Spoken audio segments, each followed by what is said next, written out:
I remember my first Oscar. It was so overwhelming for me that the terror of having to face you all.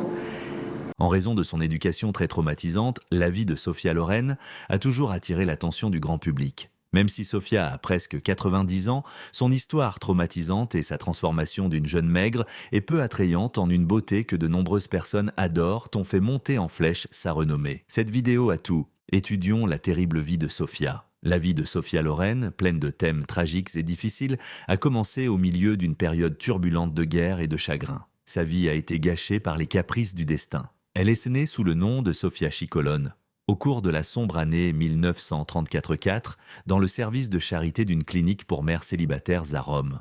Romilda Villani, sa mère, était une icône de beauté qui avait envie de monter sur scène et était fréquemment comparée à la célèbre Greta Garbo. Son père, Riccardo Cicolone, quant à lui, travaillait comme assistant technique subalterne pour un chemin de fer, et leur vie n'était censée se croiser que brièvement. Une rencontre fortuite qui pourrait influencer le sort d'une âme sans défense. Leur courte liaison a eu un résultat inattendu et inévitable dans les conditions impitoyables des circonstances. Résolue dans sa décision, Villani a choisi de ne pas avorter, ce qui a provoqué l'effondrement de leur mariage fragile. Désespérée et terrifiée, Cicolone s'enfuit, disparaissant de leur vie comme un fantôme. Villani est revenue comme une ombre hésitante dans la vie de sa fille nouveau-née, Sophia, seulement après que sa mère lui ait organisé des menaces constantes et des pressions juridiques. Cependant, l'ombre de leur relation douteuse pesait lourdement. Cicolone s'est retrouvée empêtrée dans le réseau clandestin d'un éditeur de propagande fasciste. Les maigres revenus étaient le dur résultat de ses efforts dans un monde de tristesse lamentable. Lorsque la santé de Villani s'est détériorée, elle n'a pas pu subvenir aux besoins de sa fille le bien-aimé. Cicolone, accablée par ses propres défauts, abandonna de nouveau Villani et Sophia dans ce gouffre de misère. Villani n'a eu d'autre choix que de chercher refuge chez ses parents après avoir été démunie et abandonnée. Les difficultés financières de la famille se sont aggravées à mesure que les nuages sombres de la Seconde Guerre mondiale planaient sur eux. Leur vie a été marquée à jamais par la faim qui a décimé le pays et fait de Pozzuoli, où ils vivaient, la ville la plus pauvre de toute l'Italie. Même les besoins humains les plus élémentaires, l'eau, sont devenus un luxe précieux dans cette nature sauvage. Aujourd'hui mère de 2 enfants, avec Cicolone comme père de son 2e enfant, Villani a été poussée au bord du désespoir. En quête d'eau, elle s'est tournée vers les liquides sales provenant du radiateur d'une voiture, un rappel terrifiant de leur vie difficile. Villani a été forcée d'affronter seule les océans périlleux du chagrin lorsque Cicolone a refusé d'accepter leur 2e enfant, Maria, comme la sienne. Elle s'est lancée dans une quête déchirante à travers les rues impitoyables, implorant de la nourriture pour ses enfants. Pendant 8 mois interminables, ils ont vécu tous les 3 dans un tunnel voisin, un tunnel sous la surface qui a vu leurs aspirations s'éroder et l'assaut constant des difficultés. Même avant que les vents violents de la guerre ne soufflent, la mère de Sophia, Romilda Villani, éprouvait des difficultés financières et physiques. Les difficultés de la famille n'ont pas été sensiblement atténuées par la naissance de Sophia. Pendant le peu de temps que Romilda et Riccardo Cicolone ont vécu ensemble, leur amour a été aspiré par l'abîme béant de la pauvreté. En comparaison avec la pauvreté croissante, les maigres salaires de Cicolone n'étaient qu'une flamme vacillante. Désespéré de sécurité, Villani le poussa à l'épouser, mais son cœur était un mur incassable. La santé de Villani a pris une tournure sombre lorsque son estomac a commencé à se retourner contre elle, alors que leur vie devenait incertaine.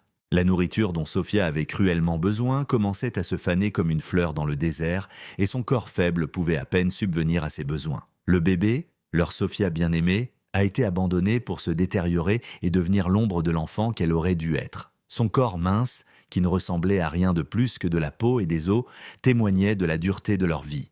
De plus, Sophia était considérée comme une exclue dans une société qui valorisait l'uniformité en raison de ses grands yeux et de son nez visible. Apparemment sans empathie ni culpabilité, Cicolone a une fois de plus abandonné la famille, laissant Villani supporter le poids de leur existence qui s'effondre. Cherchant un peu d'optimisme au milieu de la morosité, Villani s'est rendu à Rome pour poursuivre une carrière d'acteur dans une ultime tentative pour sauver leur fille de l'emprise de la malnutrition. La propriétaire est devenue une protectrice improbable pour Sophia dans la vaste ville de Rome, lui offrant nourriture et abri alors que Villani errait dans les rues difficiles à la recherche d'un emploi. La logeuse a donné au bébé malade une maigre purée de tomates et une compote de lentilles dans un ultime effort pour le soigner. Ce plat était le résultat de la pauvreté et des conditions difficiles. Au lieu d'être un geste d'amour, ce choix téméraire a provoqué une fièvre vicieuse plongeant Sofia dans les étreintes impitoyables et glaciales de la maladie. Un médecin fatigué a annoncé la nouvelle déchirante,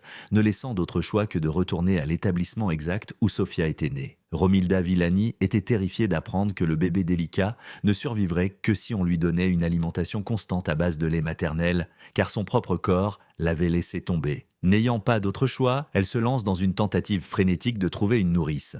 En échange de ses services, Zarinella, cette nourrice, réclamait des sommes exorbitantes et le luxe de la viande. Privés de leur propre nourriture, les Villanis ont été contraints de renoncer à leur approvisionnement limité en viande afin de protéger leur inestimable Sofia. Ils seraient hantés par le commerce cruel de la monnaie de la misère pendant des années. Dans une triste tournure des événements, Zarinella racontait amèrement ses souvenirs à la presse des années après que Sophia Loren soit devenue célèbre et riche, qualifiant Loren d'enfant le plus laid qu'elle ait jamais vu. Quand Sophia Loren était petite, on se moquait constamment d'elle et, à cause de sa petite taille, on la traitait cruellement de cure-dent. Cependant, les quolibets ne se sont pas arrêtés là.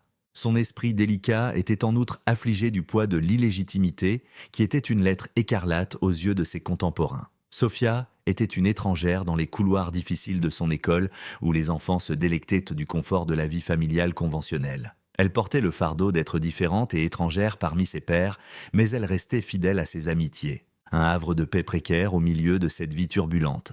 Même si elle était seule, sa mère, Romilda Villani, était le roc de leur famille, une source d'amour et de courage sans faille. Leur petite maison était nichée à Pozzuoli, un quartier où le chagrin semblait être le compagnon constant de ses habitants. Pouzol a été témoin de bombardements constants tout au long des années de guerre qui ont été une fournaise d'agonie sans fin. La ville a subi le boom constant des frappes aériennes visant une installation de munitions et un port. La vie de la jeune Sofia était au bord du désastre lorsqu'elle fut jetée sur le terrible théâtre de la guerre. Lorraine s'est retrouvée dangereusement près du centre de la tempête alors que le ciel déchaînait sa colère sur la ville un jour fatidique. Des fragments de bombes sont tombés, une tempête de dévastation qui lui a laissé une cicatrice durable sur son menton sensible. Elle sera toujours tourmentée par les souvenirs de cette journée qui lui a rappelé à quel point la guerre peut être cruelle. Mais au milieu de la douleur incessante, il y eut de brèves pauses, des éclairs de lumière qui traversèrent l'obscurité environnante. Source de force et de réconfort, la grand-mère de Lorraine a transformé sa maison en un lieu d'amitié. Le salon, refuge où les soldats américains et britanniques les cherchaient réconfort et détente, est devenu une taverne de fortune. Sophia a développé une relation avec ses visiteurs étrangers dans ce havre, entourée des tintements des boissons et des rires de ses troupes épuisées. Ils lui ont donné l'émerveillement des nouveaux mots et expressions et lui ont révélé les mystères captivants de la langue anglaise. Ils lui apprennent les rythmes d'un monde qu'elle avait seulement imaginé, révélant le charme des danses américaines, et ils lui ont donné le premier avant-goût d'une riche barre de chocolat, un trésor qu'elle n'avait jamais vu auparavant dans un moment de pur bonheur non dilué. Elle avait la marque de la simplicité lorsqu'elle était petite enfant, avec une période inconfortable qui lui a valu les moqueries de ses contemporains. Au début de son adolescence, sa silhouette autrefois mince et indescriptible a commencé à se débarrasser de son cocon, et a émergé comme un nouveau papillon. Romilda Villani, sa mère, a été l'une des premières à voir la beauté qui s'épanouissait dans la chrysalide de sa fille. Villani a choisi de risquer les ambitions de sa fille après avoir réalisé cet éclat endormi. Dans un geste audacieux qui pourrait changer la vie de Sofia, elle l'a inscrite à des concours de beauté. Leurs vies ont été bouleversées par le destin en 1951, alors que Sofia n'avait que 17 ans. Le célèbre producteur italien Carlo Ponti a été attiré par l'élégance captivante et la présence de Sofia au concours de beauté. Bien qu'il ait 22 ans de plus et qu'il soit divorcé de sa femme, leur désir a déclenché une romance qui irait à contre-courant de la société. Ponti a vu en Sofia un réservoir de génie qui ne demandait qu'à être découvert, en plus de son apparence séduisante. Son rêve de devenir une star de cinéma a décollé avec son aide. Cependant, les spectres de la critique et de l'insécurité persistaient malgré ce conte de fées. La décision sévère du caméraman a frappé le cœur de Sofia comme un couteau un jour fatidique alors qu'elle était filmée pour un test d'écran. Il est impossible de la prendre en photo. Son visage est très court, sa bouche est excessivement grande, les mots qui s'échappaient de ses lèvres étaient écrasants, son nez est trop long. Carlo Ponti, celui qui était devenu son compagnon et son défenseur, s'est au contraire joint au cœur des critiques à une époque où la défense et le soutien étaient attendus. Le cœur de Sofia porterait à jamais les cicatrices de ce moment. Dans une grave erreur de jugement, Ponti a laissé entendre qu'elle pourrait envisager de se faire opérer du nez pour atténuer ses traits saillants. Sa déclaration résonnait avec une résolution inébranlable et témoignait de sa puissance intérieure. « Carlo, tu dis que je vais devoir me couper une partie du nez pour pouvoir créer des films ?» Avec la détermination inébranlable d'une personnalité qui refuse de se laisser façonner par la superficialité, elle a déclaré « Eh bien, alors, je retourne à Pouzol parce que je n'ai pas l'intention de me faire refaire le nez. » Il y a eu un débat autour de cette phase de leur histoire d'amour qui était un choc de passion et de difficulté. L'amour peu orthodoxe de Carlo Ponti et de sa femme a été assombri par les turbulences médiatiques qui ont suivi leur séparation. Mais avant Lorraine, Ponti avait posé son regard perspicace sur Gina Lollobrigida, une autre jeune femme, une star qui rivaliserait plus tard avec Sofia pour sa carrière. Gina, une brillante future star, a été découverte par Ponti lors d'un concours de beauté. Il l'a propulsée dans le monde scintillant du cinéma en utilisant son pouvoir comme une baguette magique. La carrière de Gina Lollobrigida a eu la chance de comprendre au moins 20 rôles au cinéma. De plus, la faveur de Ponti a ouvert les portes du monde illusoire du cinéma en attirant d'autres. Ayant grandi sans figure paternelle pour la guider, Sophia Loren aspirait à l'étreinte protectrice des hommes plus âgés, reflet de l'absence de son propre père, Riccardo Cicolone. Carlo Ponti est devenu la principale figure masculine de sa vie en raison de sa forte présence et de sa domination inflexible. Non seulement il l'adorait, mais il la modelait également dans la forme qu'il avait en tête. Il lui dictait ce qu'elle lisait, ce qu'elle disait et comment elle s'habillait. Plus important encore, il a tracé son voyage vers les sommets scintillants d'Hollywood. Essentiellement, il a pris le contrôle de sa métamorphose, tant au niveau de son apparence que de son évolution professionnelle. L'ambition inextinguible de Ponti et le désir de Lorraine d'avoir une figure paternelle les ont réunis dans une union qui allait au-delà de l'amour et de l'ambition. Leur relation est devenue si forte qu'ils ont décidé de se marier, mais ils se sont heurtés à une barrière infranchissable, un gouffre de coutumes qui menaçait de détruire leurs espoirs. Le divorce de Ponti avec son ex-épouse a été nié avec véhémence par l'Église catholique romaine, ce qui a jeté leur relation dans le vide.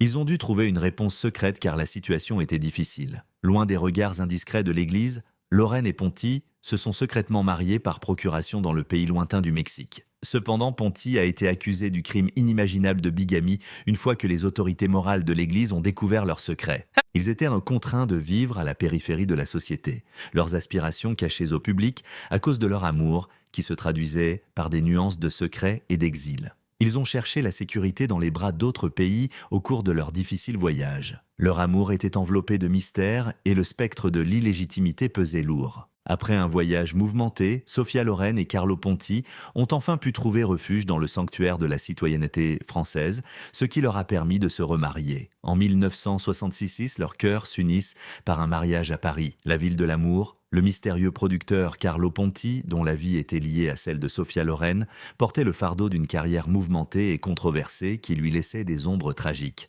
Sa vie a été entachée de scandales qui reflètent les temps mouvementés qu'il a vécus avant le début du chapitre sensible de leur histoire d'amour. Le travail de Ponti en tant que producteur était considéré comme subversif par le gouvernement fasciste italien pendant la période sombre de la Seconde Guerre mondiale. Il a été emprisonné pour son rôle dans la production de 1941 de Piccolo Mondo Antico, perçue comme anti-allemande.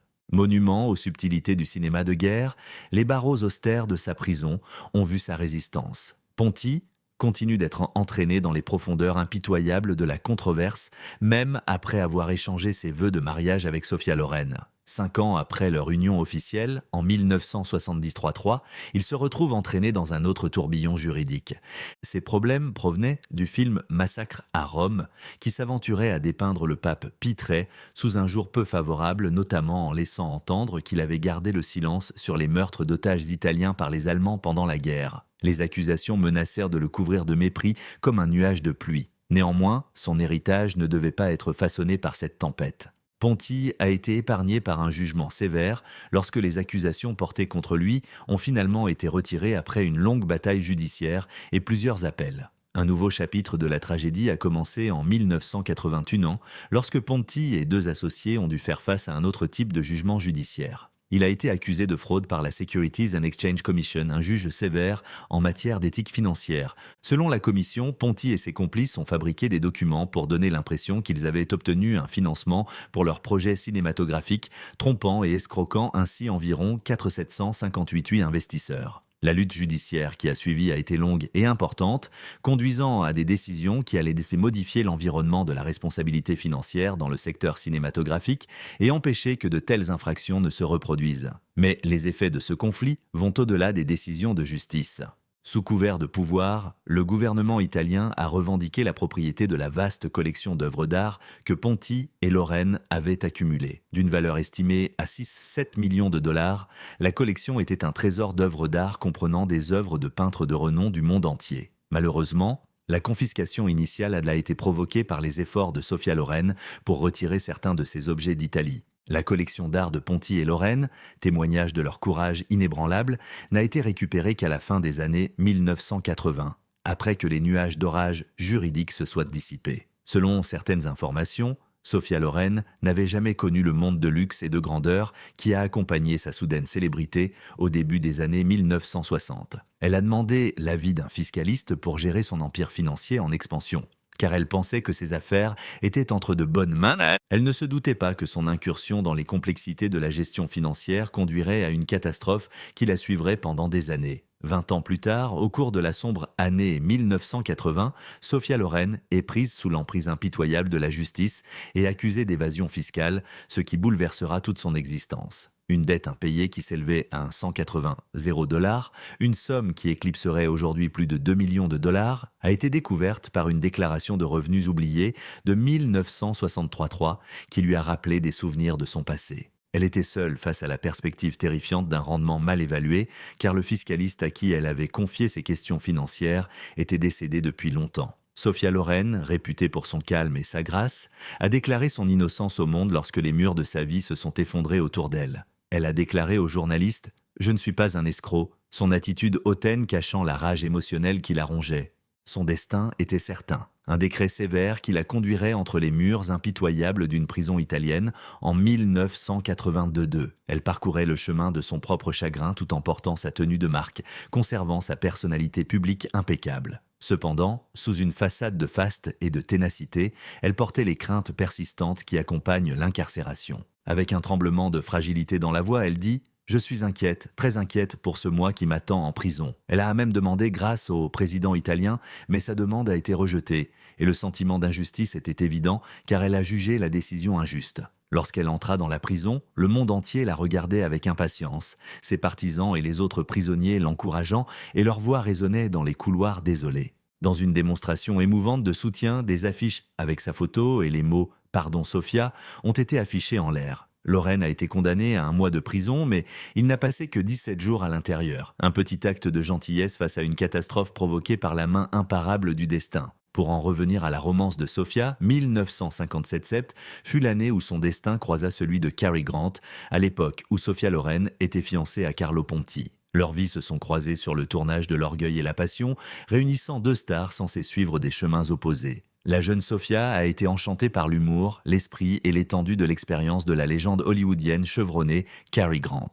Ses manières aimables, ses prouesses d'acteur et l'attrait de son charme mondain l'enchantaient. Leur lien allait au-delà du simple désir, créant une tapisserie émotionnelle qui les rapprochait. Avec un magnifique coucher de soleil en toile de fond lors de leur dernière nuit ensemble, Cary Grant, un homme qui avait tout vu, s'est tourné vers elle avec une solennité qui convenait à la gravité de ses propos. « Vas-tu m'épouser ?» Ses yeux étaient fixés sur les siens, alors qu'il s'enquit. L'attrait d'un avenir avec lui et le poids de son affection étaient à égalité à ce moment précis. Cependant, Sophia Loren n'a pas eu à se soucier de ce qu'elle devait accomplir. Sa vie avec son fiancé aurait été détruite si elle avait accepté la proposition de Cary Grant, puisque son cœur était lié à Carlo Ponti. Un souvenir qui tourmentait les pensées de Loren était le spectre du scandale qui planait sur lui comme un nuage noir et avait jeté une longue ombre sur Ingrid Bergman lorsqu'elle avait quitté son mari. Le cœur de Loren lui faisait mal à cause du poids de son choix alors qu'elle réfléchissait à ce moment particulier. Elle pensa, avec un frisson de remords dans la voix, que cela aurait signifié que je quittais Carlo et que cela aurait provoqué une grande polémique. Ingrid Bergman n'a pas échappé au regard sévère de la presse américaine. De plus, Loren était en proie à l'anxiété de ce qui pourrait arriver à sa vie et à sa carrière si elle partait. De plus, la décision de Loren a été fortement influencée par sa relation avec son fils Eduardo Ponti qui descendait d'elle. Il a révélé « Ma mère a toujours été très proche de ses racines ». L'intensité de ses liens avec son propre pays faisant écho dans ses propos. Elle a choisi Carlo Ponti parce que c'était un homme dont elle pouvait comprendre le langage émotionnel et qui incarnait le monde qu'elle connaissait et aimait. Le fantôme du père de Sophia Loren, une personne restée une présence fugitive et lointaine, a également marqué sa vie. Les brefs moments qu'elle a passés avec lui, pas plus de 3 en tout, étaient comme des fragments d'un rêve qu'elle avait oublié, chacun étant tissé dans le tissu de sa vie. Ce fut un moment court et éphémère lors de leur première rencontre, alors qu'elle n'était qu'une jeune enfant de 5 ans. Même si ce n'était qu'un murmure au milieu de l'immensité de son existence, cela produisit une impression durable sur son esprit. Il faudrait 17 ans avant que le destin ne les réunisse à nouveau, une autre brève réunion avec l'homme qui avait été si distant dans sa vie. Les couleurs sombres d'une mort imminente entouraient la dernière réunion en 1976. Sur son lit de mort, son père était une présence faible et détériorée. Le fantôme de l'homme restait à la périphérie de sa vie. Les chapitres de leur passé commun prendront fin en ce moment solennel. Lorraine portait le fardeau de ses désirs non satisfaits alors qu'elle repensait à l'absence de son père. « J'aurais aimé qu'il soit quelqu'un d'autre, un père différent et un ami différent de ma mère », a-t-elle déclaré. Mais à mesure qu'elle acceptait les modalités imprévisibles de la vie, elle acceptait le fait qu'on ne peut pas choisir ses parents. Sa mère, dont le dévouement inébranlable et la compassion sans limite ont comblé le vide laissé par son père, a apporté à Lorraine amour et réconfort au milieu de cette terrible absence. Il lui servait d'encre dans les eaux turbulentes de sa vie et de monument au pouvoir de l'amour maternel. Sa collaboration avec Carlo Ponti, qui a duré 50 ans, a brillé dans sa vie. Il lui a donné les moyens de croire en elle-même, favorisant ses aspirations et lui donnant la confiance nécessaire pour affronter le monde. Ils étaient en partenaire dans les affaires, en famille et en amour. Leur union a donné un sens et un épanouissement à sa vie. La triste conclusion de cette histoire a été la mort de Carlo Ponti en 2007. Il est décédé à l'âge de 94 ans, laissant une perte béante que le temps ne parviendrait jamais à combler. Sa disparition a laissé une marque indélébile dans son cœur, une obscurité qui planera toujours en elle. Que pensez-vous des tragédies que Sophia Loren a endurées tout au long de ses près de 90 ans de vie ? Veuillez partager vos réflexions dans l'espace prévu ci-dessous. Nous espérons que cette vidéo vous a été utile. Si vous l'appréciez, pensez à vous abonner à la chaîne, à la partager et à liker. J'apprécie votre visionnage et j'espère vous voir dans les prochaines vidéos. Adieu.